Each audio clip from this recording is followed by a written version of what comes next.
the most effective program is the one that you'll actually do. And if we were to really sit back and think about what that means, it's just so obvious on its surface, right? Like, we can't get better at something if we don't do it with an amount of consistency.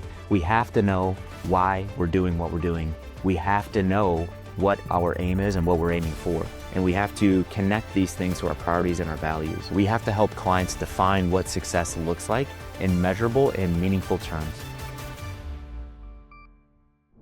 Welcome back to Frameworks. If you've been in the fitness or coaching game long enough, you know this truth. Intensity gets the spotlight, but consistency always wins. In this episode, we're breaking down why motivation is unreliable, but systems are dependable, the 4-part framework to help build consistency, and how to build consistency that doesn't break when life gets busy. So we're going to touch on behavior, habit formation, and the rhythms that anchor a sustainable life. If you've struggled with falling off track, this one is for you. So now let's get into it. All right, guys. So today we're going to talk about a concept, idea, a framework that I think that all of us can get behind. And that framework is the idea of building consistency. So we've heard the concept a lot, or the old adage a lot, the most effective program is the one that you'll actually do. And if we were to really sit back and think about what that means, it's just so obvious on its surface, right? Like, we can't get better at something if we don't do it with an amount of consistency,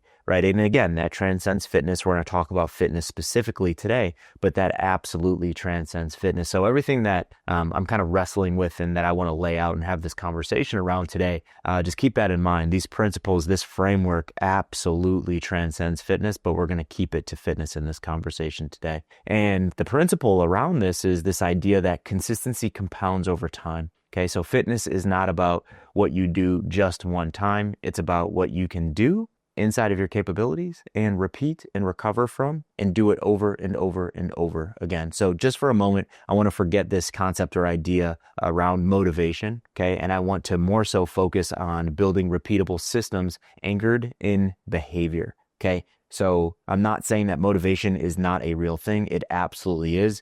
But in this framework, motivation is just going to be inside of it, because we're going to talk about what we're motivated through, or why we're motivated. Okay, so what we're going to talk about today is we're going to talk about the framework, and there's 4 pieces inside of this framework that are going to be the consistency equation. What are the things that we need to think about? What are the things that we need to do? What are the things that we need to be extremely clear on to actually equal consistency? So the 4 pieces that we're going to talk about today are clarity, simplicity, rhythm, and accountability. So starting with clarity, we have to know why we're doing what we're doing. We have to know what our aim is and what we're aiming for. And we have to connect these things to our priorities and our values. Okay, so that is unbelievably important. There has to be clarity around what we're trying to accomplish. What are we trying to be consistent in? Okay, so if if we want to, build consistency in our eating habits, why would we be quote unquote motivated to do that? Okay. Is it to lose weight? Is it to look a certain way? Is it to feel better? What is it? Is it to be an example? Is it to, start to create just better habits in general? We have to understand why we're aiming to be consistent in anything. Okay. And then on top of that, we have to connect it to our priorities and values. Okay, so if you're a coach listening, or even if you're a non-coach listening, this is always a really good thing to think about when you have an aim in front of you or an aim above you. It's like, why is this important to me? How does it connect to my priorities, and how does this connect to my values? Okay, and there's a lot of magic that can occur, especially as a coach and working with someone, to have a goal around being consistent in something, and that person just never had the quote unquote motivation to do that thing, but we're able to connect it to the things that are important to them outside of that thing. An example that we always use, I want to have more energy. Okay, how are we going to have more energy? I want to eat better food. Okay, I want to have a consistent wake-sleep cycle. Right. So I want to have better energy. And then you're like, okay, well, what's important to you? Well, my kids are really important to me. Okay. So how does having better energy make you a better parent? Right? How does it allow you to connect with your children more? How does it allow you to be more patient in your day by day? Right. So you see what we're doing there. We're starting to really connect some of those priorities and values to the thing that they want to be consistent in. So that's where we always have to start. Okay. And then from a coach's standpoint, we have to help clients define what success looks like in measurable and meaningful terms. Again, we always need to look for those success measures. Sometimes they're going to be objective, sometimes they're going to be subjective. My bias is to find those objective measures. And quite frankly, that's my bias because it's always easier to have something to look at to say, did we pass or did we fail? Okay. But we're always not going to be, afforded that opportunity to have those objective measures. But for yourself and for your clients, understand what success looks like. And if you can, make it in measurable terms. Okay. And then as we go through the rest of this framework, just this concept and idea of, how do we succeed at anything? How do we actually reach our goals? Okay. So that quote around, you don't rise to the level of your goals, you fall to the level of your systems. If we were to change that word out, systems, and just put behaviors there, that would read, you don't rise to the level of your goals, you fall to the level of your behaviors. Okay. So something that's really, really important is that we have to build behaviors, right, to be consistent in anything. And I get it. Those can be one of the same, but maybe there's, secondary and tertiary behaviors that are going to help us be consistent in the thing that we really want to be consistent in. Okay. So that is clarity. Next, let's talk about this concept and idea of simplicity. So the simpler the process, the more likely it will be repeated. Okay. So that is extremely important. And we have to identify what simple means to a unique individual. Okay. So simple is probably something that is not beyond their capabilities. It's something that they're okay with doing right now, today, right? And it's something that they don't have to think too much about. So we should look at this as if we're removing friction. Okay. So how do we remove friction? And when we start to look at building habits or building behaviors, it's small little things like do it at the same time each day, do it in the same place, do that same warm up, etc. Right. So just remove friction and just allow it to be something that they don't really have to think about. So an example would be, hey, I want you to move more. And we've talked about this one before, but I want you to move more. What is a very simple prescription? I want you to walk after every meal. How long? I don't know, like 5 to 15 minutes, as long as you can bear for that day after that meal. Okay. So making it really, really simple, just do the thing, right? Getting more complex. I'm not saying this is complex for everyone, but an example of getting more complex with that simple prescription is walk every day. And I need that walk to be at a minimum of 20 minutes. So just that last piece of 20 minutes can complicate it a little bit. What if you just allow them to freestyle and just say, hey, I just want you to walk, right? You tell me, you report back to me how long each one of those walks was. Okay.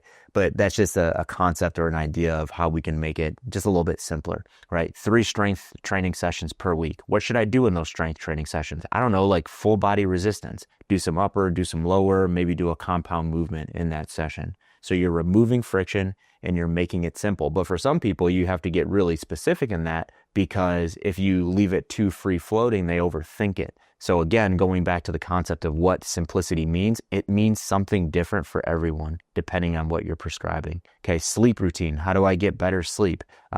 Take a shower before bed. Allow that shower to be a hot shower. Do that 60 minutes before bed. 45 minutes before bed, I want you to read a fiction book in bed. And I want you to do that for as long as you can until you fall asleep, right? Like so simple. In that prescription, all we're saying is we need to shower an hour before bed and then read something. We could get really specific and say, we want your room temperature to be 67 degrees. We want you to have blackout shades. We don't want you to eat 3 hours before bed. We want you to take, 1.5 milligrams of melatonin. You know what I mean? Like we can get really, really specific, but that might be a little bit too complex. Okay. So I guess the principle that's sitting here in terms of simplicity is just have that mindset of defaulting to the minimum effective dose in everything, not maximum effort or not perfect and pristine and complex in everything. And again, like we talked about, this does transcend just fitness coaching, program design, nutrition coaching, so on and so forth. This is just a really good principle. Default to minimum effective dose. That doesn't mean default to doing as little as possible. It means defaulting to doing as little that still works. That's minimum effective. That's a really important word in there. Minimum effective dose. Okay. So just an example of how I do this or how I have done this and my just like consulting practice is when I'm talking about fitness with someone that has all of these goals and they want to like lose weight and they want to start exercising and they want to feel better and they want to do this and they want to do that and they want to biohack their way to this and that. It's like, hey, let's start with one thing. Well, what is it, right? What is the thing I should start with? Is it this supplement? Is it this nutrition protocol? It's like, no, let's do full body resistance training 3 times per week and let's walk a lot, right? You know what I mean? They're like, well, what do you mean? Like, shouldn't I be doing a lot more than that? It's like, maybe eventually you'll be doing a lot more than that. But what do we need to do? We need to build consistency in something. And my bias says that if we move our bodies, a lot of really good things happen downstream of that. Okay. So let's keep it really simple for the first 4, 6, maybe even 8 weeks. And let's just do that. And let's build consistency in that one habit. And then they're like, okay. And then they go and do that thing. And a lot of the time, not surprisingly, a lot of good things happen that are downstream from that. They're sleeping better. They're eating better.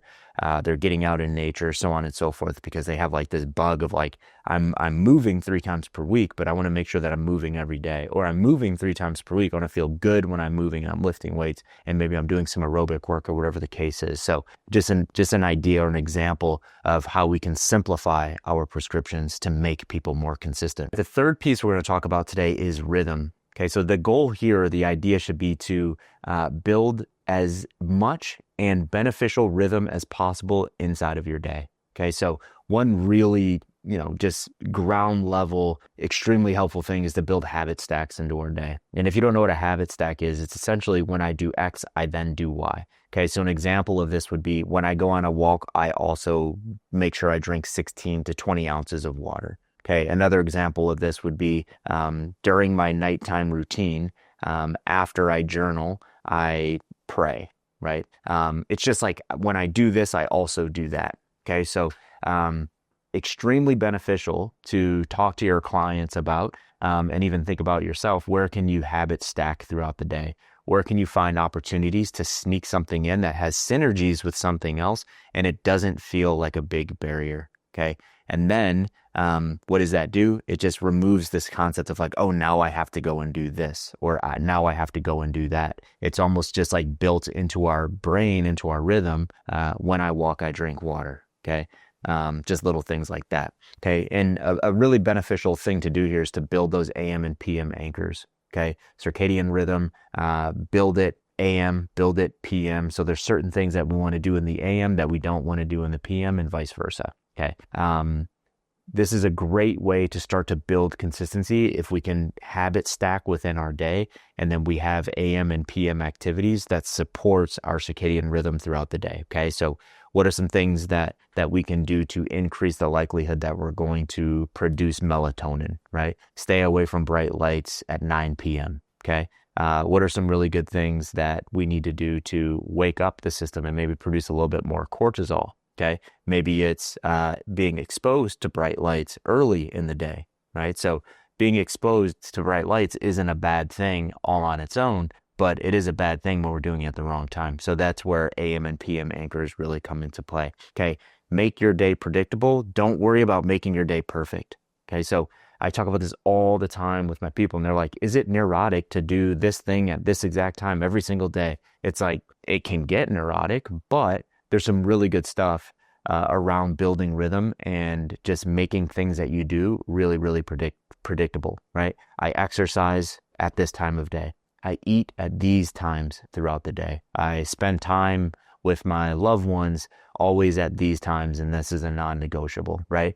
So just make your day predictable. Don't worry about making your day perfect, okay? And then when life gets busy, rhythm protects what matters, okay? So you hear it a lot, right? Like, I don't have time to do this. I don't have time to do that. All that's telling us is that that person doesn't have good rhythm, okay? Or maybe they have good rhythm and the thing that they're saying they want to be consistent in isn't important enough to them to actually include that in their AM and PM rhythm. So maybe it's our job to have that conversation with them and maybe give them some advice on how they can include that in those AM and PM rhythm pieces. And our final piece of our consistency recipe is accountability. So most people fail when they do something on their own. That doesn't mean that all people fail when they don't have an accountability partner. I'm not saying that. but most people fail when they go at it alone. Okay. That doesn't mean that you need someone holding your hand, but it's just someone that knows that this thing that you want to be consistent in is really important to you. Right. So, a really simple example of this, if I, go down and tell my wife like, hey, I want to move more. I have this goal that I want to move 25% more throughout the day. And she notices, 6 o'clock rolls around and I'm like on the couch watching Netflix. Like, she's probably going to be like, hey, dude, like maybe this is a really good time to move, right? Or maybe because I know that she knows that, I feel a little bit bad around sitting on the couch at 6 p.m. watching Netflix. So in my brain, without her even saying anything to me, I just get up and take a walk, right?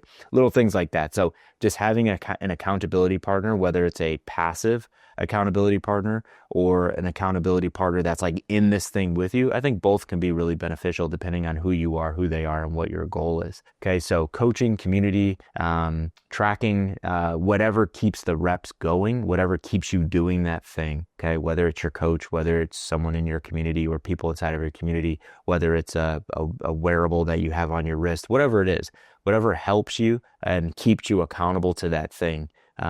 Because that's another important thing where, I don't think a lot of people think that much about it. I think a lot of people get connected to things like technology where they're just like stressed out about the number on the phone from their wearable or whatever the thing is that they're wearing. And they don't use it as a true like accountability measure where it's just like, I'm taking responsibility that I'm going to do this thing. And then this thing that I'm looking at every night, every week, whatever the case is, it's going to be my objective measure of whether I did that thing or I didn't do that thing. Okay. And then that moves us to like this whole concept and conversation around internal versus external drivers. Okay. So I think it's really beneficial to build both, but I also think that we have to start with the internal drivers. We have to start with personal responsibility. This goes all the way back up to one, right? Having clarity. Why am I doing this thing? What is my aim? Why is this important to me?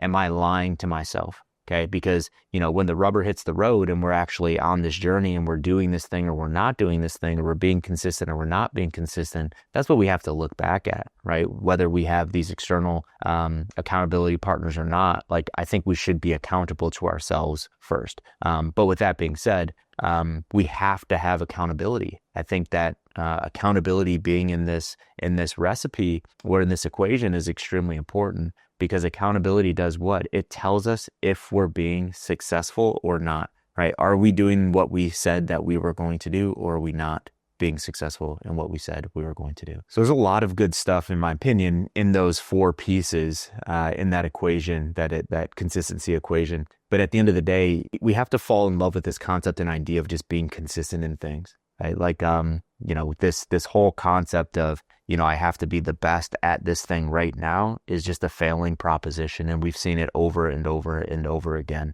right? Consistency trumps everything, right? Consistency trumps speed. Consistency trumps fast progress or progress right now. So to be successful in anything, I really believe that we have to fall in love with being consistent in that thing. Okay. So that doesn't mean that we don't go through seasons where the thing is really important and consistency means, it's what it meant when it's not that important. The important part is it's just a part of your life, right? It's a part of your rhythm. Okay. But just some nuggets from me, guys. And I'm just having so many of these conversations right now and I'm just seeing them bear a lot of fruit when I can convince someone to just like turn their brains off and trust me, trust themselves, trust the process, whatever it is that they have to trust to turn their brains off and just focus on being consistent for an amount of time. And then I don't promise them anything, but I'm like, hey, how about this? Give us 4 weeks. Let's be consistent in this thing for the next 4 weeks, right? It's not blind faith, right? Like I'm telling them why this might be beneficial to them, why I believe it's going to be beneficial to them, but I'm not promising them anything, using language like, let's see what's going to happen. Not like, oh, you will see what happens. Even though we know when people are consistent in something that they're not consistent in, they're going to see great progress. But it's like, hey, you and I are on this journey together. Let's just see what happens when we're unbelievably consistent in this thing, because I believe some really good things are going to happen. And what I'm seeing is when they turn their brains off and they're just like consistent in the thing and they're building it as a rhythm and a habit, the results are unbelievable. Like they're really, really good, especially when the person isn't doing that thing at all right now. The easiest thing to talk about is exercise, moving our bodies, right? Like I'm talking to a lot of people right now that have never exercised, that are getting back into exercise, or like doing a, what the heck does optimal mean, but a not optimal version of exercise at the moment. And it's like, hey, let's just be consistent in this thing. And I lay out the thing for them, and they're consistent in that thing. And it's like, 3 times a week, they're doing the thing. They come back 3 days later. We look at their body composition, we look at their movement, we look at their strength, we look at their habits, all of those things. And we're just seeing some really, really interesting results. It's not because there's magic in the prescription. It's because they're consistent in something for the first time in a long time, or they're consistent in something for the first time ever, right? They're just seeing unbelievable results, and they're falling in love with the thing because they're consistent in the thing, and they're feeling better, and then they're seeing objective improvements in the thing. And it's just like this recipe for success, right? It's just kind of hitting them at all angles. And then it's just like brushing their teeth, right? They're just like, nope, this is what I do, right? I do fitness, I do this, I do that. I take care of myself. I eat things that make me feel good, so on and so forth. Okay. So just some closing thoughts, just, maybe pieces to think about is this concept of, not chasing what's exciting and that gives us instant gratification. Okay. So this is probably more so like, don't chase the dopamine spike, right? And don't chase the thing that's going to bear fruit right now today. Chase the thing that you have to like earn and be consistent in over a long period of time. And you're going to enjoy that thing a lot more when you get there. And, most likely when you quote unquote get there, you're still not there yet, but you're going to be consistent in that thing for the rest of your life, hopefully. Okay. But we have to understand that consistency is the foundation of every meaningful transformation, right? Meaningful transformation. And by meaningful, I'm saying like feels good, we're in a good place, it's long lasting, so on and so forth. There was consistency in something to lead to that transformation. Okay. Don't overthink it. Don't wait for motivation to come. Sometimes you have to just start. Sometimes you just have to do the thing right now. And just remember the recipe: clarity, simplicity, rhythm, and accountability. All of those things equal consistency. Thanks, guys. I appreciate it. Thanks for bearing with me. Thanks for listening all the way through. And I look forward to seeing you next week.